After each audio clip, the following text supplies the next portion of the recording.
Well, obviously excited to wrap up a regular season and finish. We broke it down into 4 parts. Typically we talk about 3 parts, but 4 laps, and so we're finished with 3 laps, and excited for this last stretch run.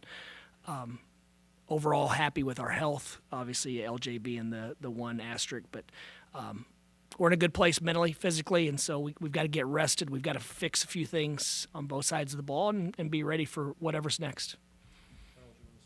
Yeah, just wanted to check up on LJ's status right now. They mentioned on the broadcast that he was planning to redshirt next year. Is that the official plan, and what went into that decision? Timing. I mean, he hasn't had surgery yet, and I think I can't imagine bringing him back in January after not playing for a year and a half. So. Yeah, and do you guys know when the surgery will happen? No, we don't have the date. We want him to be a part of this stuff. We don't want him to miss the NCAA tournament. We don't want him to miss the Big Ten tournament. So I think the longer we play, the longer surgery will be. But no, we don't have a date. And the medical people, sometimes they want to get all the swelling out. Sometimes we lean on them. Once again, I don't comment on things that I haven't spent a lot of time thinking, studying, reading about. And so when it comes to the medical side, I just lean on our elite support staff. It's more big picture question, but when you devise your schemes on both sides of the ball, and then also when you recruit and build a roster, how much of in your head is we want to be tough to prepare for in 24 hours, 48 hours, 4 days? That's an important part of the schematics, but us figuring out the best way for our group to play is more important. We've changed a lot over the year. Every year we've changed because we feel like we have to be adaptable to our personnel. Our goal is to find really good players who are also great teammates, hard workers. They match us as far as the other attributes, and then we feel very confident that because of the staff's wide range of experiences, we can figure out the best way for this group to play once we identify who they are, what they do well, things like that in the summer. The size you guys build to, does that kind of play into it? A lot of teams don't have that in practice, or sometimes they don't even have time to do a walkthrough. I mean, we just felt like the size gave us the best chance to be elite defensively. Yeah, Dusty, we've asked you about Yako 1,000 times. We'll make it 1,001. I think awards are tomorrow. Yeah. He was saying that he promised you or the team 3 things when he came: Big Ten title, Player of the Year, and then a national championship. Just your thoughts on him certainly completing one of the 3 tomorrow, very possibly completing 2 of those 3. Yeah, as coaches, we always want more. Like we're continuing to push our players and motivate them to be better and to do more and get better in this area, that area. But when you look back to where he was in November to where he is now, man, he's come a long way, and he's still scratching the surface. As you saw a couple of the plays last night, he had 1 rebound that I was shocked he could jump that high. And so because he's so new to the game, that he doesn't understand how impactful he can be, and he's already incredibly impactful. I mean, to me, if he's not Big Ten Player of the Year, then I'll be shocked. But whatever. I mean, he's done everything. Like I said, he's outperformed his contract. He's outperformed all expectations up to this point, but he still has to get better, and we still have 1 big goal to chase, actually 2 big goals to chase in the Big Ten Tournament Championship and in the NCAA Tournament. And I want to just go back to Charles' question for a minute. LJ being out next year, I know it's looking way ahead, but how does that affect your next month and the way you guys may go about things, constructing a roster? Yeah, I don't know. Like, what do you mean? I don't get it. Well, I mean, he was going to be. We're not sitting him home. He's going to be here with us. No, right, yeah. right. Yeah. But not taking him to the pasture. No, just maybe going more for like some high, like your starting guards look to be really set. Maybe now needing more high-end like transfers as opposed to waiting for some younger players. I just don't know. I don't understand the question. Are we going to try to sign someone to replace him, or I don't know. I mean, we don't know. Like we haven't started our negotiations for next year. We don't know who wants to stay, who wants to leave. This is the new college basketball. So if we're sitting here trying to read everyone's minds, and we just felt like we're not going to start negotiating with our players, or returning players. We assume they want to come back because they're in a great environment. But if they don't, then we'll deal with that then. if you want those answers, you probably need to tap their agents' phones right now. We don't know. And so LJ is going to be a big part of this program. We're recruiting all the time for every class for every year. So I don't know how to. We have 9 games hopefully coming up. We get a lot of questions about Ricky and Cordell. Can you just talk about how they've progressed in practices and what you've seen in their growth? Yeah, those guys, they're great teammates. They're great guys. They've grown a lot, and we take for granted them going, like Malik, for example. Sometimes it's like, man, he's got to do this better and this better, and then you look out there and he's playing against Rez. And so that opportunity to go against those guys every single day has been great for him. He's different, but he could be a real effective player in this league. Like I said, much different than Adai and Merez and as far as skill set and where he is at this phase of the game. But he's improved a lot. He has a chance to be a really good player. He's just so new to the game, like Yaxel. I mean, he's new to the game. And then Ricky's taken as big a jump as anyone that in my recent memory in a half of a calendar year or whatever. He's been awesome. The scout team's been great for him. Each week the staff does an unbelievable job of basically like, they're actors. They're okay. You're going to play this part. Okay, now you're in a rom-com. Now you're in a comedy. Now you're in a horror film, and he's been able to adapt to every role, and so it allows them to make mistakes and grow. And we think that a lot of growth is through failure. In the summer, if we're trying to get a guy to move down a position like a 2-1 or a 3-2, let's put them in positions and let them fail over and over again and learn and grow and figure out solutions from that failure. And so he's been great. He's he's got a personality similar to Merez's, where it's business. It's serious. He's literal. He's taking in every word the staff tells him and trying to do the best he can. And he's been great. And how do you prepare for your next opponent? Do you guys look at film depending on who you might play? Well, yeah. I think there'll be probably 3 teams, and it'd be more like we'll talk about what did we struggle with against this team, what did we struggle with against that team, and it'd be more we're like, let's fix this. Like our post defense was horrendous yesterday, so we'll spend some time working on our post defense, challenging some catches, forcing them off the block a little bit more, just things like that. But we won't start preparing for an opponent. But we will look at things if we struggled against any of the 3 teams we could potentially play. We'll start working that into 3-on-3 games or 5-on-5 games. It won't be like we're scouting their players, but it'll be these concepts we struggled with. Let's get better in while we're improving ourselves. What are you playing for in this Big Ten tournament? I know you've mentioned like this team is full of competitors. They're always going to want to win. But what do you think you're playing for? Do you think you already have a number 1 seed, or is that a carrot out there that you dangle? Like, let's go secure that, or? Yeah, we've talked about seeding, especially in different times of the year. We try to use whatever we think will be the most motivating to our guys. And so when we clinched and we still had some other games, then you still have seeding on the line. You still have things to play for. And now I think the Big Ten championship conference championship's probably enough. I mean, that's something we took a lot of value in that last year. We thought it was incredibly difficult to beat Purdue, Wisconsin, Purdue, Maryland, and Wisconsin in 3 consecutive games in a tournament format. I mean, that's a hell of a tournament in itself. And so it's going to be the same opportunity to go play hopefully 3 really good teams and improve and get better and compete for a championship. If that's what college basketball has shown us with conference realignment, the geography, everything that goes with it. Whenever you have a championship you're competing for, the people follow it. That brings interest. So we're excited to go to Chicago and see what we can do, and then hopefully be back in Chicago in a few weeks. But yesterday you got to sing the praises of your super team. I was going to ask about your staff, though. The collaboration, what they take off your plate, how their fingerprints have been all over what you've accomplished these last 2 years. I mean, I could go on for the next 3 or 4 hours just talking about those guys. And just like our players, that's our staff's, that's our superpower as well. That to see how well they work together, we work together, how we support each other, how we live in our strengths. We bring our own unique thing to the table and then try to improve our weaknesses. But it's very similar to our players. They're all overqualified for the position they're in. They're all probably underpaid market value for what they bring. And they've all outperformed their contracts as well. They're very deserving of the success we're having. And whatever's next for them is well earned. And, they've been awesome. You could go down the line, ask our players, ask their families. There's constant feedback.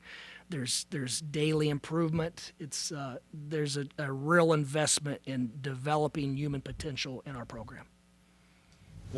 Without LJ now, when you have to look at this next phase with the minutes for your team, is that done? Or with this new phase, are they really ramping up now when you talk about how guys are going to play? I'll answer kind of how I think you want it to be answered. Roddy Gale, immediately when it happened, I went to Roddy and just said, man, this is a great opportunity for you to really get back into playing longer stretches and being more aggressive. And the same thing with Trey. Trey, this is an opportunity for you to play a little bit of a different role and evolve into more of a point role than just a wing role. And so you go down the line, Namari, this is an opportunity to play a little more minutes. Like all the guys that were going to benefit from LJ's misfortune, it gives them a chance to grow and develop. And like everything else, we look at it as a positive. Obviously, LJ he's built for certain games, and he was playing as well as, he was playing as well as anyone on our roster when he went down. And so the timing of it wasn't perfect, but it's opportunity for other guys to step up, and LJ got it. He was a big part of us getting to this point, and now we've all got to give a little bit more to get over the hump without him. I know you said post defense. What else, when you have to potentially play 3 games in 3 days, what else do you prioritize on and off? Our cutting, our screening, our reading the screens, whether they're switching or whether they're staying. Our ball screen offense was poor last night. We let them move us wherever they wanted to move us, and we didn't create any separation. We didn't set them up very well. I could go. There's a lot. Building off of Roddy Gale's specific impact, last night he scored double figures for the first time since January 2nd at USC, and obviously his defense has been on display the last few games as well. Can you just talk about his particular impact, and as you said, telling these guys you have to step up and actually being able to step up in these big moments? Yeah, we know Roddy's able because he's done it. There's a proof of concept, and his minutes have been cut because Yaks and Merez and these guys and just the circumstances, but. Like I've said before, anytime I've ever been on a really, really good team or borderline great team, when a game pops up on classics or whatever, you just go back and watch an old game, you're like, wow, that guy was on the bench at the end of this game. Oh, my goodness, can you believe he wasn't playing? And then you look and you got 8 or 9 really good players, and each game it was someone different. I remember watching our Florida teams like, damn, we finished that game without Chris Chiozza, who played 5 years in the NBA, because – Casey or Kayvon had it going, or same thing with FAU. Man, we finished that game without Nick Boyd, hopefully a first-team All-Big Ten player, or down the stretch, or whatever the case. So I think that's the cost of winning. The teams, when you turn on the TV and watch Arizona and watch Duke, you're going to see the same thing. You're going to look the last 3 minutes of a game, and there's going to be a player not in the game that you're thinking, wow, like what a luxury to have. And you also have to have guys that are willing to sacrifice that to win, because that's not just a given. Dusty, you mentioned a couple times how much leagues have grown, what it means to win a 20-team league. You think about how the Big Ten used to be, where you play the same teams and they know your personnel and your tendencies and vice versa. Do you think it's harder to win a bigger league? How do you think the challenge compares? Just the sheer numbers, the math says yes, it's more difficult because there's twice as many teams for the same championship, essentially. Look, the Midwest teams have an advantage when it comes to travel. West Coast teams have an advantage when it comes to proximity to talent. They have an advantage when it comes to the day-to-day life of vitamin D and sunlight and things like that. So there's advantages, there's disadvantages. You do the best you can, but I've said from day one, and I echo the older guys, the older coaches in the league, that winning a Big Ten regular season championship is really, really difficult. And if you're able to do that, then you're probably in position to compete for Final Fours or national championships. So it's like if you can narrow your focus to winning a Big Ten regular season championship, you're probably going to be in position to do much greater things. So you don't have to be thinking about all these different goals. It's if we're good enough to do that, then we're going to be in the mix to do that. Yeah. Just 2 games now without LJ. I guess, how do you think you have done on the court, and why do you think you'll still be equipped to achieve your goals going forward? It's funny you said that. I was actually just watching something as I walked in here, and I thought we looked much more comfortable finding different entries, finding flow offensively. We looked better from game 2 than we did game 1. And so we need to look a little bit better in game 3 than we did game 2. But very encouraged by Trey McKinney's poise and because of the efforts of Yaks and Rody and some of the older guys yesterday, he didn't get the shine that he probably deserves. His second half was phenomenal. I mean, for a freshman to come in that environment and make the plays he made was impressive. And to see him share the ball handling duties and to grow into an even bigger role, it's going to be very beneficial for him as an individual and then also for our team. Dusty, you mentioned your assistants being overqualified. How do you want them to handle this upcoming month, and how will you handle as they're potentially looking for other opportunities in the midst of this run for you guys? Each one's different. If they're dying to be a head coach, then we're going to support them and really work to help them without getting in the way of what's most important. And it's been done in every professional sports league. It's done in college basketball. It's not as if our guys, if they get a job, they have to make the decision to leave right away because they've moved the portal date. If the portal was open, then they probably would have to go get started on their next job because if you lose in year 1, it gets more difficult in year 2. And as you see throughout college basketball, when you lose the faith of your fan base and your donors, it's really hard to recover from that. So you have to come in with a bang, and by the portal being the way it is, you can stay and finish the job and hopefully transition. But if those guys are if it's jobs that they want, then we want that for them, and we'll figure out what's next. You talk about McKinney's poise. How have you seen him grow throughout the season, and how is it kind of compared to the expectations you had for him coming into this year, especially completing his freshman regular season? I mean, we'd seen Trey a lot, so our expectations were probably right on par for where he is.